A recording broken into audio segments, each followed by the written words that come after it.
Olá, hoje é segunda-feira, dia de continuar o estudo do Evangelho. Hoje eu vou começar o capítulo 5, Bem-aventurados os aflitos. Capítulo muito interessante, muito importante, peço que você acompanhe. E lembro que é importante, que seria importante você estudar os capítulos anteriores, porque este é um estudo continuado. Para fazer mais sentido, para entender melhor, ele deve ser continuado. Então, se você não viu os vídeos anteriores, veja. Bom, começando este. Como eu já disse, hoje é o início do capítulo 5, Bem-aventurados os aflitos. Lembro também que eu não vou ler todos os trechos, senão os vídeos ficariam muito mais longos. Eu leio os trechos principais e peço para que você acompanhe, né? Não somente meus vídeos, mas seria bom você acompanhar o estudo no livro, né? Se possível, até lendo antes da gravação do vídeo. Então vamos lá. Primeiro eu vou ler o trecho do Evangelho. Bem-aventurados os que choram, porque serão consolados. Bem-aventurados os que têm fome e sede de justiça, porque serão fartos. Bem-aventurados os que padecem perseguição por amor da justiça, porque deles é o reino dos céus. Mateus 5, capítulo 5, versículos 5, 6 e 10. Bem-aventurados vós, os pobres, porque vosso é o reino de Deus. Bem-aventurados os que agora tendes fome, porque sereis fartos. Bem-aventurados vós, que agora chorais, porque rireis. Lucas, capítulo 6, versículos 20 e 21. Mas ai de vós, ricos, porque tendes no mundo a vossa consolação. Ai de vós, os que estáis fartos, porque tereis fome. Ai de vós, os que agora rides, porque gemereis e chorareis. Lucas, capítulo 6, versículos 24 e 25. São trechos dos ensinamentos de Jesus, e agora virão as interpretações, né, que são muito boas. Eu recomendo que você acompanhe, leia, reflita. Justiça das aflições. Por que justiça? Porque eu vou adiantar uma coisa que o Evangelho um trecho do Evangelho. A partir do momento que você acredita em Deus e que eu acredito em Deus, nós temos obrigação de crer que Ele é justo e bom. Então as aflições são justas. Nós precisamos simplesmente entendê-las. Justiça das aflições. As compensações que Jesus promete aos aflitos da terra só podem realizar-se na vida futura. Sem a certeza do porvir, essas máximas seriam um contrassenso.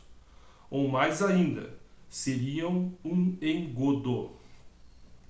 Mesmo com essa certeza, compreende-se dificilmente a utilidade de sofrer para ser feliz. Diz-se que é para haver mais mérito. Mas então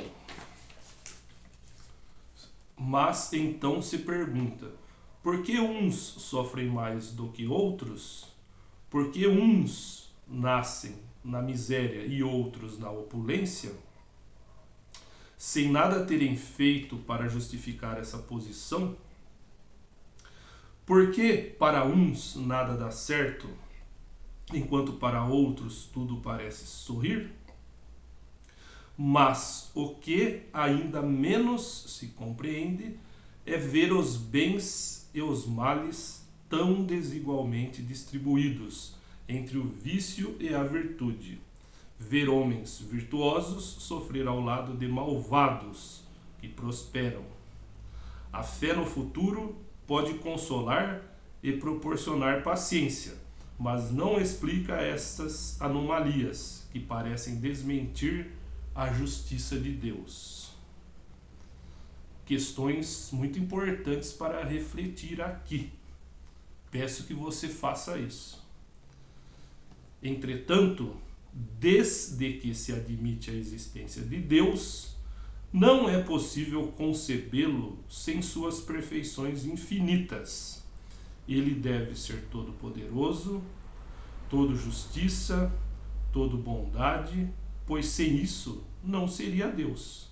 E se Deus é soberanamente justo e bom, não pode agir por capricho ou com parcialidade.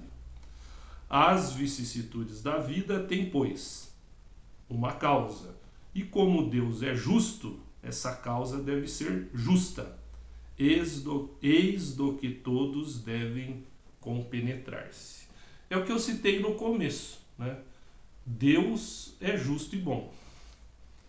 E reflita nestas frases, faça estas reflexões. Tenho certeza que você vai perceber que elas são muito lógicas, fazem sentido. Continuando, causas atuais das aflições. As vicissitudes da vida são de duas espécies, ou, se quisermos, têm duas origens bem diversas, que importa distinguir. Tem origens bem diversas, que importa distinguir.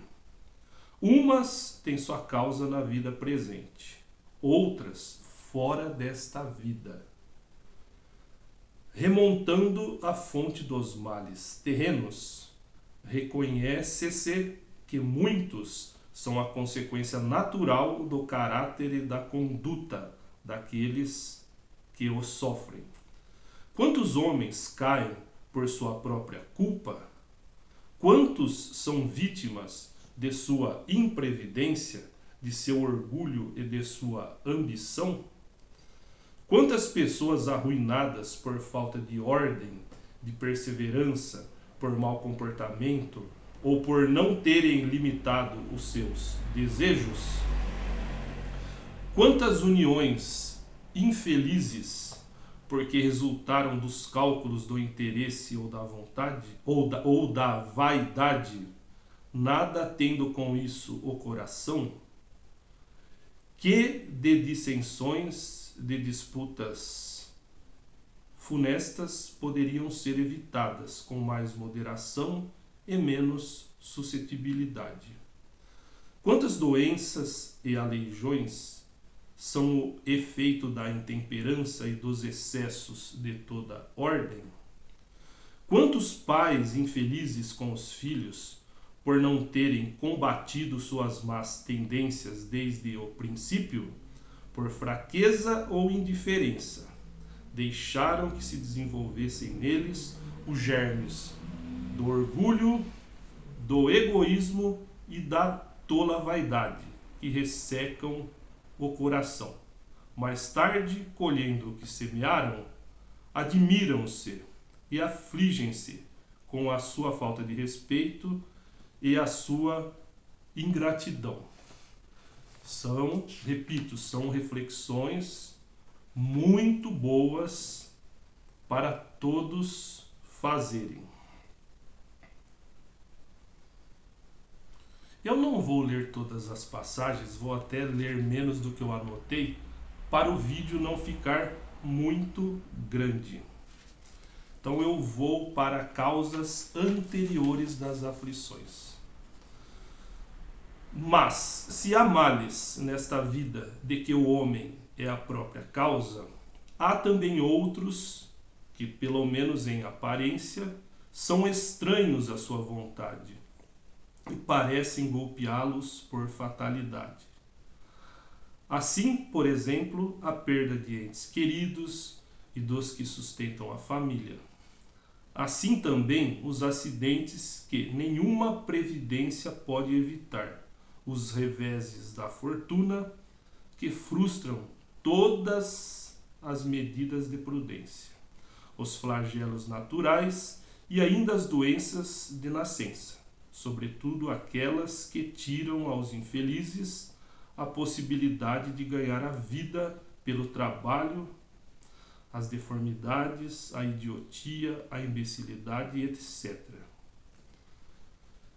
Os que nascem nessas condições nada fizeram, seguramente, nesta vida para merecer uma sorte tão triste, sem possibilidade de compensação, e que eles não puderam evitar, sendo impotentes para modificá-las, e ficando à mercê da comiseração pública.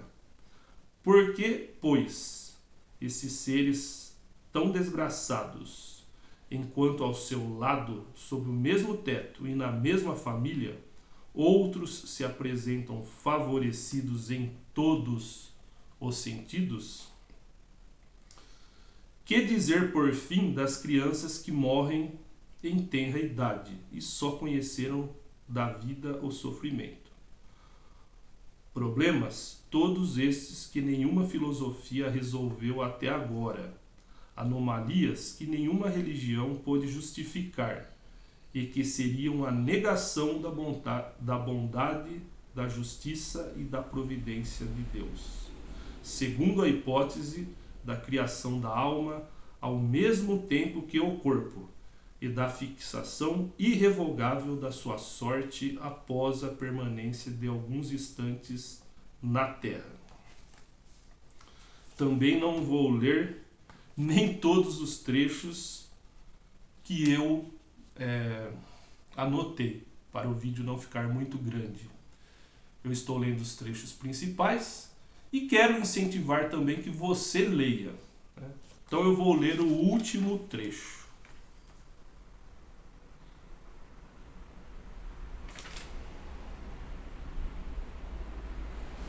Aliás, os dois últimos trechos. O homem, né, aqui ele quer dizer o ser humano. O homem não deve esquecer-se jamais de que está num mundo inferior, onde só é retido pelas suas imperfeições.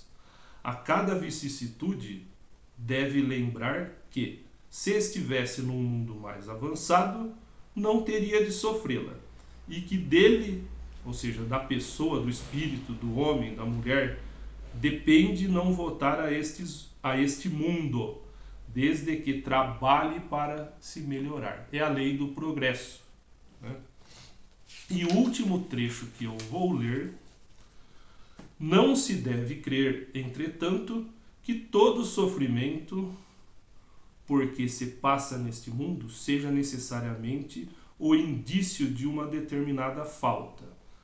Trata-se frequentemente de simples provas escolhidas pelo Espírito para acabar a sua purificação e acelerar o seu adiantamento. Vou parar por aqui, para o vídeo não ficar muito longo, mas repito, este capítulo 5 é um capítulo muito importante. E eu peço que você me acompanhe no estudo, inclusive estude pelo livro em casa. E qualquer dúvida, qualquer comentário, pode entrar em contato comigo, que eu responderei, né? Seja abaixo, nos comentários abaixo no canal no YouTube, seja pelas minhas redes sociais, seja pelos contatos, pelas formas de contato que estão nos meus sites, né? E tudo isso eu publico abaixo do vídeo.